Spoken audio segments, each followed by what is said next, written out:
Welcome to this week's episode of the Geek Yogurt Podcast. I am Knock. I'm Wave. Rah-rah. I'm Tom. Why do we always talk over each other? Joe's right. We need an order.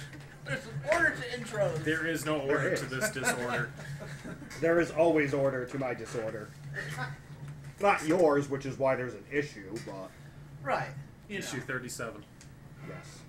Yay! Hello, everyone. Alright, so I guess we're going to continue on, and maybe it'll morph into something else, I don't know, with following up on our previous few parts to our last week's episode, where we talked a little bit about Age of Ultron. Lady parts or... Are we doing this spoiler-free or with spoilers? Spoilers. We've been talking about spoilers for the time being. So Alright, people, spoiler warning. Yeah. You have exactly 3 seconds to GTFO. Yeah. Okay, spoilers. Darth Vader Quicksilver is fucking dies. Skywalker's father. Didn't know that. Yeah. Eris dies. Yeah. Shit. Yeah. Nick Fury is actually white! Oh my god. Soylent Green is made of people. It varies from person to person. Rosebud was a slide. Rosebud was a sled. You ever see that shirt where it like has all the movie spoilers on it? Nope. I saw somebody wearing that once. and Were I they was stabbed? I was like, that's pretty clever. No, but I guarantee somebody's gonna read that and be like, "Ho hum, I'm pissed." I got yelled at for the Soylent Green. Really? Spoiler.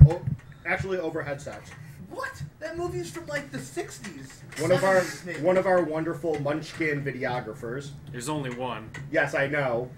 I'm not saying the name because hey, Really? no one else uses. Yeah. So I got yelled at. Well, All right. that's on them for not seeing that movie. That's multiple decades old. And when you have 50 years to see a movie, Yeah. knock. When you have 50 years to see a movie and you don't see it, then, it's on you. He saw the joke coming. He saw it coming. What movie is this? The one he saw when you first came out in 1972. He was what, 20? I don't know what you're talking about. Is this another joke? Yes, this is another old Oh, man all joke. right. Oh, well, he had to get Your one face in. is a of joke. He's just been rolling them out every 10 minutes here, so. Well, alright, let's get it back on course, the ship anyway. We're going to follow up our Age of Ultron. The ship's going right off. Wait, course. we're doing ships now. We're shipping people. Okay, I am 100% behind Nat Murdock. Nat Murdock is one of my favorite ships for Marvel. You mean Matt Murdock? No, Nat. Matt. Natasha. No, I'm gonna Natasha. Right, like, and I but was his, just- name is, I but have his name is Matt. I have a plastic fork that is coated with my saliva, I will cough on ketchup, you. macaroni and cheese, and I will stab you in the eye with it. Ketchup and mac and cheese. Okay, so you saw anyway. Ultron for a second time. Yeah, so I saw Ultron a second time, and while my issues with it are still very, very present, I kind of, watching it a second time, where you kind of get a handle on where it's going, so you're not surprised by anything. I liked it a little bit better, and I see where their character arcs are now. Because when you watch it for the first time, and you take the movie just as a single movie, they're very, very thinly sketched. Like it is a single movie? Like, it is a single movie, but you can't take it as that because of the world it's built in. Kind of like how issue 2 of Secret Wars is not just a single issue. Right, like, and you have to, you're forced into looking at it as context of all the Marvel movies, just because that's the world they've built now with the cinematic universe, And looking at it from that point, I see where their character arcs are now. You know what I mean? Like, it taking Age of Ultron in context with Iron Man 1, 2, and 3, his arc is more complete, and it's stronger now in Age of Ultron because of that. Because he's accidentally a genocidal dickbag. Well, yeah, he kind of is. Tony Stark. Accidentally. And I think there was confusion with people at the end of Iron Man 3 where it kind of seems like he retires. But I don't think that's it. Rewatching it, thinking it in my head now. I haven't seen Iron Man 3 since the theaters, but rewatching Age of Ultron kind of made me re-examine that movie. And I don't think he retired at the end. I think that there's a smell that's coming through here for some reason now. Rah-Rah is reminiscing about his old days of, When being people Huck just Finn. walked around barefoot. Yeah. Well, I do it at home, but Yeah. Jiminy Cricket, man. Jiminy Cricket. the Force I get thing. the age jokes, and the man says Jiminy Cricket. Well, anyway, I mean, Yeah, we so were- That's because Jiminy Cricket is on task for what we're doing, man. Because Jiminy, just like Pinocchio, ain't got no strings. let's see, that's Well, anyway, just my point being was that seeing Age of Ultron a second time kind of made me reevaluate the whole cinematic universe as a whole. And while I still think it's a weak movie, I think the character arcs are stronger than people are giving it credit for. Well, see, that's the thing that what we were talking about after our last week's recording that I had a problem with it, is that it seemed exactly as the way you described, as a piece in the machinations of making more movies from this movie. And I likened it to Generations, the movie between the original Star Trek's crew and the subsequent Generations movies afterwards, Next Generation movies. It seemed like that movie Generations to me. Sure, there were cool moments where, like, Kirk and Picard were together, and we got to see in the beginning when, you know, some of the original crew were together, and in the end where we got to see some of the Next Generation crew together and they come to save the day. But the problem I had with that movie, the same problem I had with this movie, it was too busy trying to say we're passing the torch than to say we're going to make a good movie in the process of doing it. And that's why I have no interest at all in seeing it again. No, I'm not at all excited about seeing that movie again. I'm going to buy it on Blu-ray and DVD. I liked it, but I also don't come down as hard as pretty much anyone else on stuff like Iron Man 2. Yeah.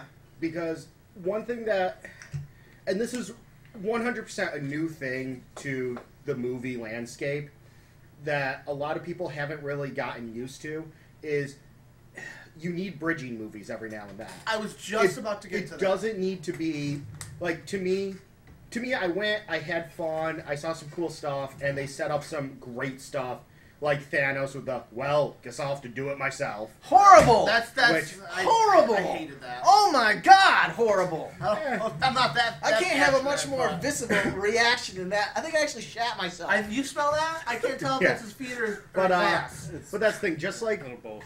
how there are episodes of TV shows With that, serial storytelling, it's a necessity. yeah, you have to have that bridge just to get to that point of, because now, okay, we now have a shitload of tension between Cap and Iron Man, which will come to a head when Crossbones does whatever Crossbones does to get people looking at a Registration Act. Well, that's why I hear there's a big international incident that involves the New Avengers, Crossbones, and Winter Soldier, and it causes a huge controversy internationally. I hear that's what's going to set this off. But then if you're going to do that, if you're going to do serial movie making, at least make the movie that you're making decent.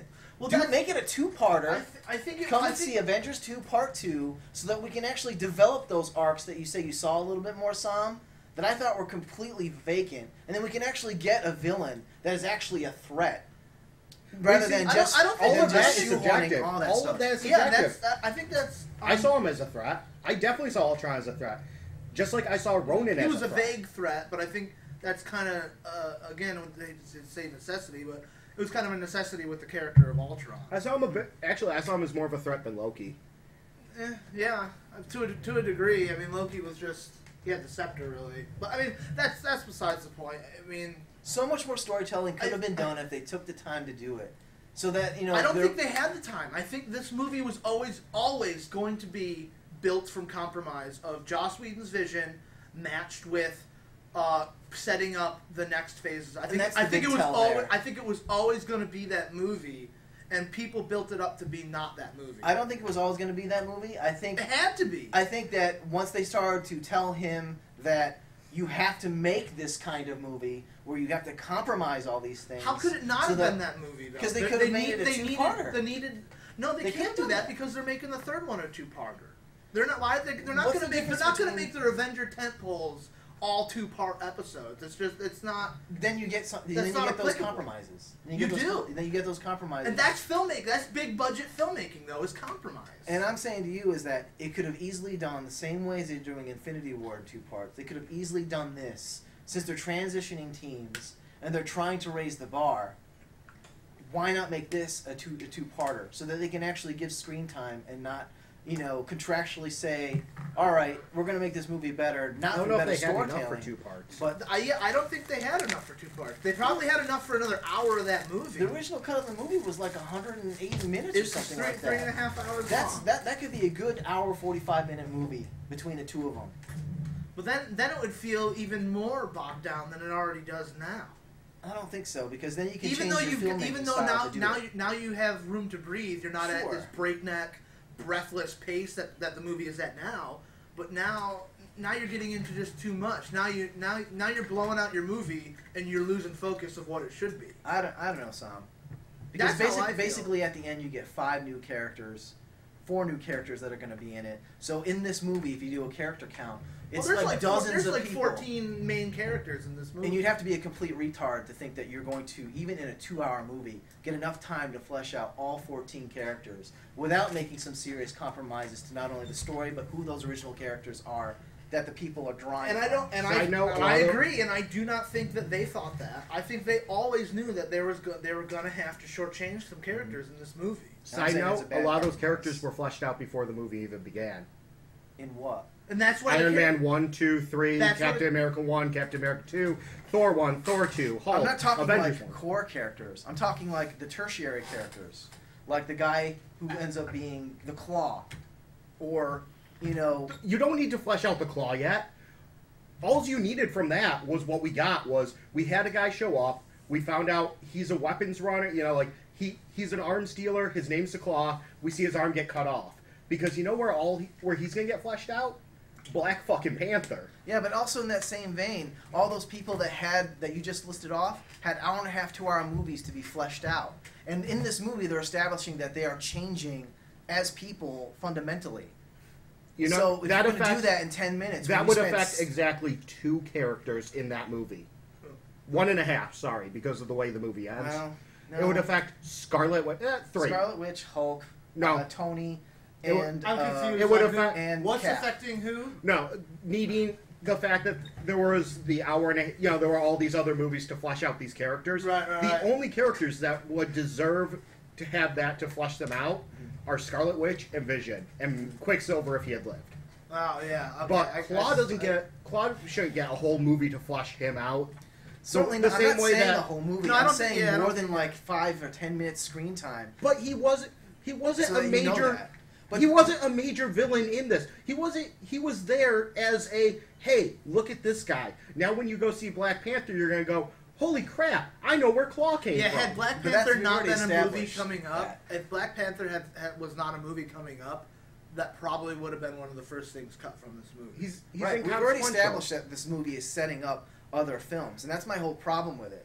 Because if they didn't have that in mind, they could have done a little more with him, and that whole scene They would have had a wouldn't have lot needed more weight. I If- think. I agree, I don't, but I don't He's think just there an would need average to. I don't think if there was going to be no Black Panther movie, if he was not going to be a villain in an upcoming movie, then they wouldn't need to do. They still wouldn't need to do anything else. Hell, they probably should have done less than they did, because you know who he would amount to? The 3 guys that Black Widow beat up in the first Avengers. I don't need to know what their fucking backstory is or why they're But fleshed he's not out. those guys. Why? Because he has a name from the comics? Yes. No. So? So why don't we know more about him? we will. Because we're going to. I'm just saying that. Because you know what? If he Knowing wasn't more going about him would add nothing to Age of Ultron. Of course it It- would have. no How one did would. this guy get vibranium? Some of the most rarest metals in the world. He's Okay, working in he's Wakanda. just- He's working in Wakanda with a bunch of miners. He's been in Wakanda for God knows how long mining this stuff. and those are the questions we don't know. The super You rare don't- thing. you don't need to that know all Because the it's time- setting up somebody. You don't he need did to not know it. leap But onto you have the to have resources to do that. right. It's yes, all of that is implied. And you know what? If he wasn't a character in an upcoming movie, they probably wouldn't even have called him Ulysses Claw. He would have been Bob Saget Jr. That's all stuff that we don't need to see. You just kind of like it's implied. It's filled in. Just like Bruce Wayne getting back to Gotham in Dark Knight Rises. We don't need to see that. And I think people got hung up on that because we didn't see it. So then they go, well, how the hell did he get there? It's like, well, just he's going to get back, but so he got by back. a I think that's just Of course, It was it's an accident. explainable. yeah. Just realized how much. I mean, I don't know. It how just much seemed to me foreshadowing that like was. this major player that has one of the rarest minerals on the planet got 10 seconds of time in this movie. Because It just doesn't make any sense. he is a major player in the underworld, in the greater underworld, yes. He is not a major player in the movie. He doesn't matter. You know what he was? He was a plot device. Yeah. He wasn't a priority. Did we need to see Tony Stark? Do we need to see Tony and Bruce building Veronica? Building the Hulkbuster? Oh, you know what I noticed funny about that? As the Hulkbuster being codenamed Veronica. Yeah. And with Bruce Banner's other flame being known as Betty. Yeah. The whole Betty-Veronica fight angle. I thought that was pretty cool. Oh, by the way, I'm scrolling through Tumblr while we're all arguing, and I came across a couple GIFs that I had completely forgotten about the scene from Age of Ultron. But it's when the cops are shooting, and Quicksilver gets winged in the arm. Mm-hmm. And remember, he stops, and the cop who actually shot him was like, fuck. This was in South Africa, I believe. Yep. And the cop that shoots him is like, fuck. And he just kind of like, whatever, yeah, dude, what the hell? And then he keeps going. I don't remember that part, but... Yeah, it's really... You know what? I do remember. Yeah, He gives them the what the hell? Yeah, he gives like the what the hell, throws his arms up. Yeah, okay, I remember that. Yeah. That was some good foreshadowing right there. Like, the fact that it didn't register at the time was like, oh, that's a little funny scene. Yeah, then he got hit by a bullet. Yeah. I just like that they're building it up the whole time, like Clint's gonna die? Clint's gonna die. I mean, they build it up so heavy that he's gonna die, and then it switches it out. But yeah, I don't know. I also liked that.